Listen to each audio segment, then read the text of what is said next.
Fête nationale du 26 juin, appel d'Andrezuil à l'unité nationale. Le président de la République, Andrezuil, a lancé un appel à la solidarité et à l'unité nationale lors de la cérémonie officielle de célébration du 62e anniversaire du retour de l'indépendance de Madagascar et de la fête des forces armées dimanche au Kianzabari de Mamas.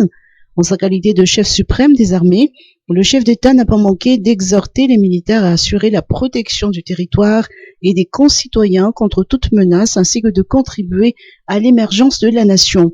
La célébration de la liesse et la sérénité dimanche.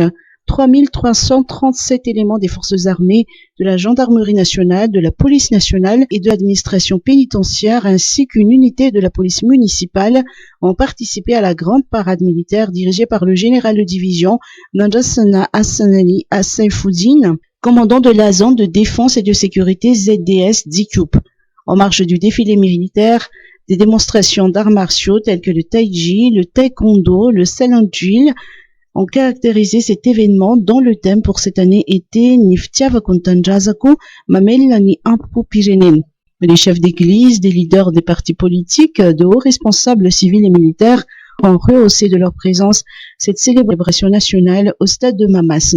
Des anciens dirigeants et anciens chefs de gouvernement ont répondu à l'invitation, dont les anciens premiers ministres Koul Roger et Mafal Olivier Soulnedjassan ou encore l'ancien président du Sénat Rive Rakoutvao.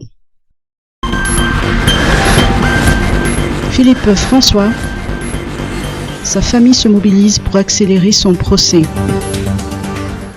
Philippe François, ressortissant français, est à Madagascar depuis le mois de juillet 2021 pour atteinte à la sûreté de l'État et tentative d'assassinat du président Andrezuil. La famille et ses proches interpellent les autorités françaises pour accéder de cet ancien officier des troupes de la marine française.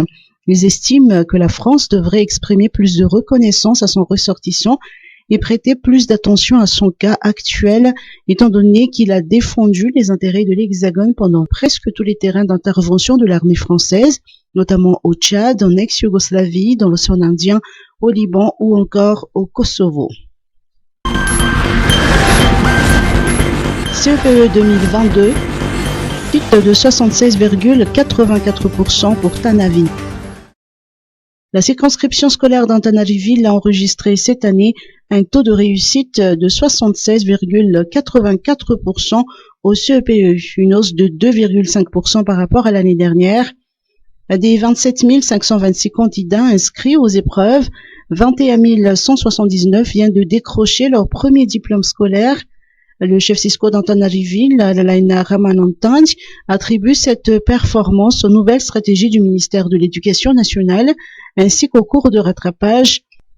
La ministre Marie-Michel félicite toutes les parties prenantes qui ont réalisé que prévu les résultats du CEPE. La plupart des résultats ont été publiés depuis le week-end dernier.